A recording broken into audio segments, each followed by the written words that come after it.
কেউ যদি 5 বছর ক্ষমতায় থাকতে চায় তাহলে সে রাজনৈতিক দল কেন গঠন করবে না? আসসালামু আলাইকুম। এই মাত্র পাওয়া তাজা খবর। এতক্ষণ আপনারা শিরোনাম দেখেছেন, এখন বিস্তারিত বলবো। ইতিমধ্যে তত্ত্বাবধায়ক সরকার বা অন্তর্বর্তীকালীন সরকার গঠন হয়েছে, শপথ শেষ হয়েছে। তো আপনাদের দেখাবো সাইফুর রহমান সাগর ভাইয়ের টক শোতে গণ অধিকার পরিষদের তারেক ভাই বেশ কিছু গুরুত্বপূর্ণ কথা বলেছেন। তিনি বলেছেন যে এই সরকার যদি 5 বছর থাকে তাহলে তারা একটি রাজনৈতিক দল গঠন করুক। রাজনৈতিক দল গঠন না করে তারা কেন 5 বছর থাকবে? 5 বছর থাকার কারণে কি ফিরে আবার আওয়ামী লীগ ক্ষমতায় বা হাসিনা কি বাংলাদেশে আসবে, এমন কোনো চক্রান্ত হচ্ছে না তো?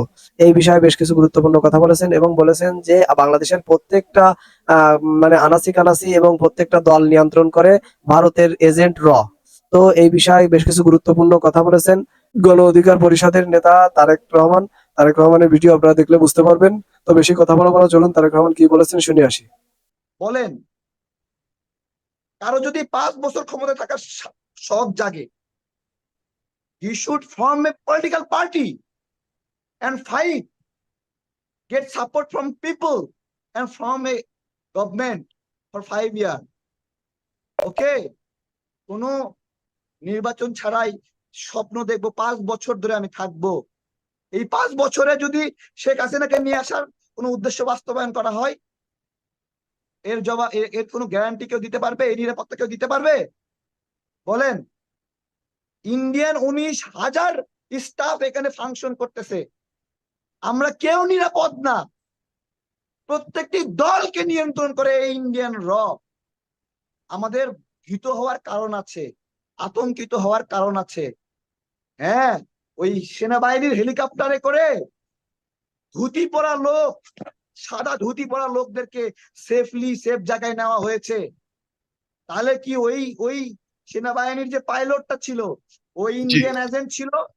বা যে অফিসার ওই ধুতি পরা লোক বিএসএস আর বিজিবি আরএসএস এর সেই উগ্রবাদী ইন্ডিয়ানদের কে সেফ জায়গায় নিছে, তাহলে ও ওদের এজেন্ট হয়ে কাজ করছে? খুঁজে বের করতে হবে না? আমরা ভয় পাওয়ার কারণ নাই? বলেন, ভয় পাওয়ার কারণ নাই?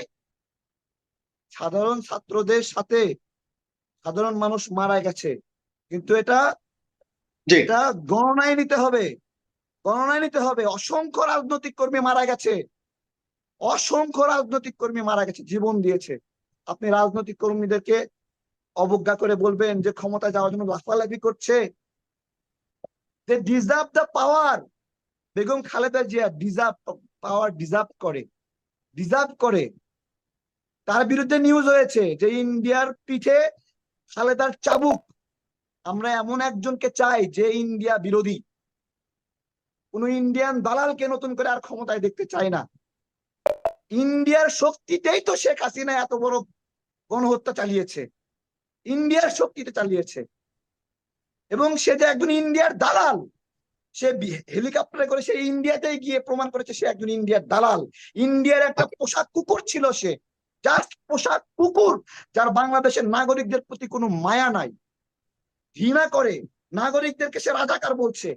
কত বড় স্টুপিড মহিলা, নাগরিকদেরকে রাজাকার। ঠিক আছে, আমরা অবশ্যই ঠিক আছে এই নিয়ে আমরা সমালোচনা করি, বাট আমরা ল্যাঙ্গুয়েজ ঠিক করে বলি। তার মানে আপনি বলতে চাচ্ছেন, আমরা যেটা বলি যে জি শেষ করতে হবে। হ্যাঁ, সদিচ্ছা থাকলে 3 মাস যথেষ্ট সময়, যদি সদিচ্ছা থাকে। কি দরকার? মানে একটা জনগণের নির্বাচিত পরিবেশটা তৈরি করতে হবে, পরিবেশটা যদি এখন আমি বলি, পরিবেশ জনগণ সাপোর্ট দিলে, সহযোগিতা করলে ওই পরিবেশ তৈরি হয়ে যাবে, রাতারাতি তৈরি হয়ে যাবে। আমি বলছি রাতারাতি তৈরি হয়ে যাবে পরিবেশ। ওইটা মেন্টালিটি থাকতে হবে যে আমি আমি আই ওয়ান্ট টু চেঞ্জ। তার এই মেন্টালিটি আছে, সে 3 মাসেই পারবে। তার এই মেন্টালিটি নাই, সেটাকে লেমবি করবে, লেমবি করবে। আপনার যেই, আমি দেখেন, আপনার একটা মতামত আছে, আমারও একটা মতামত আছে। আমি কি মনে করি যে ইন্টারিম গভর্নমেন্ট হবে সেখানে সংখ্যালঘুদের একজন প্রতিনিধি থাকা উচিত। তেমনি আমি মনে করি যে ইন্টারিম গভর্নমেন্ট হবে সেখানে একজন আলেমদের প্রতিনিধি থাকা উচিত। কেউ তো কথা বলছে না, শুধু ফেসবুকে আলেমদের পক্ষ থেকে কমেন্ট করছে, আলেমদের একজন প্রতিনিধি চাই, আলেমদের একজন প্রতিনিধি চাই। আলেমদের একজন প্রতিনিধি ছাড়া যে পার্লামেন্ট হবে সেখানে আলেমদের প্রতিনিধিত্ব নিশ্চিত হবে না। একজন সংখ্যালঘু ছাড়া যে পার্লামেন্ট পরবর্তীতে আসবে সেখানে সংখ্যালঘুদের প্রতিনিধিত্ব নিশ্চিত হবে না। শুধু ভালো হয় একজন প্রবাসীদের প্রতিনিধি থাকা উচিত। এই লড়াইয়ের মধ্যে প্রবাসীরা ব্যাপকভাবে সাপোর্ট দিয়েছে এই গণবিপ্লবে। সাপোর্ট পুরা দেশ অন্ধকার হয়ে গেছে, প্রবাসীরা ডিসিশন নিছে আমরা রেমিটেন্স পাঠাবো না। পুরা দেশ অন্ধকার হয়ে গেছে, এখানে প্রবাসী হিসেবে সাগর ভাই একটা চ্যানেল খুলে সারা বিশ্বকে জানাই দিয়েছে বাংলাদেশে খুন করা হচ্ছে। সাইপুর সাগর ভাইয়ের ফেস দ্য পিপুল পুরা বিশ্বের মধ্যে বাংলাদেশের মানচিত্র মুখ হিসেবে কাজ করছে। আমি তো বলি ফেস দ্য পিপুল নামে যে চ্যানেলটা ফেসবুকে, এইটা ডিশ লাইনে চলে আসা উচিত তাড়াতাড়ি। শুধু ইন্টারনেটে কেন, ডিশের চ্যানেল ঘুরাতে ঘুরাতে ফেস দ্য পিপুল আসবে, আমরা সবাই মিলে দেখবো। হ্যাঁ, এখানে দালালি হয় না, এখানে আওয়ামী লীগের লোক এসে কথা বলছে, বিএনপির লোক এসে কথা বলছে, সবাই মিলে আমরা বলছি। আমি দাবি করি, আমি জানি না অবশ্যই হবে, এখানে অডিয়েন্সরা কি সবার বলবে, জন্যই ব্যবস্থা হবে, সবাই কথা বলবে যেমনটি আগে বলেছে এখানে সামনে। অডিয়েন্সরা কি বলবে আমি জানি না, কিন্তু আমি চাই যে ফেস দ্য পিপুল নামের যে চ্যানেল, এটা পূর্ণ গণমাধ্যম হিসেবে বাংলাদেশে কাজ করুক। এই অবশ্যই সংকটের অবশ্যই মধ্যে অবশ্যই বাংলাদেশের কোনো গণমাধ্যম যদি পূর্ণরূপে ফাংশন করে, এটা ফেস দ্য পিপুল ছাড়া আর কেউ করে নাই। কোথায় খুন হলো, জি। কোথায় গুম হলো, কোথায় লাশ পাওয়া গেল, কোথায় ছাত্রদেরকে মারা হচ্ছে, কোথায় পুলিশ মরছে, কোথায় গণ আন্দোলন হচ্ছে, সব খবর একসঙ্গে এখানে ছিল। পুরা দেশকে যখন এই যে পলকরা অন্ধকারে রাখছিল, তখন সাগর ভাইয়ের মতো কিছু মানুষ অনেক ঝুঁকি নিয়ে কাজ করছে, অনেক ঝুঁকি নিয়ে। আমরা বেশি কথা করবো না, আমরা এই করে যাব। আন্দোলনে জাস্ট শেষ করছি। আপনারা কথায় কথায় রাজনৈতিক কর্মীদেরকে অবহেলা করবেন না, যে তারা ক্ষমতার লোভ করতেছে। তারা ক্ষমতার জন্যই রাজনীতি করে, তারা ক্ষমতায় যেতে চায়, তারা পার্টি ফর্ম, তারা হলো সরকার ফর্ম করতে চায়, দেশের সেবা করতে চায়। সেখানে ভালো মানুষ আছে, খারাপ মানুষ আছে, এবং এই জন্যই তো শেখ হাসিনা সবচেয়ে যে খারাপ কাজটা করছে, সে যেই সেতু দিয়ে, যেই ব্রিজ দিয়ে সরকারে আসলো, এই মহিলা সেই ব্রিজটা পুড়ায় ফেললো, যাতে করে ওই ব্রিজ দিয়ে আর কেউ ক্ষমতায় আসতে না পারে, আর কেউ ক্ষমতায় আসতে পারে। আমরা জনগণের তত্ত্বাবধায়ক সরকারটাই চাই। এবং আমি আমার জায়গা থেকে বলবো যে বিএনপি এই তত্ত্বাবধায়ক সরকারের প্রতি যথেষ্ট সহানুভূতিশীল হওয়া উচিত, এবং তারা যেন এটা আসে, এটাকে পূর্ণরূপে আইনে তারাই আসবে, তারা ডিজার্ভ করে।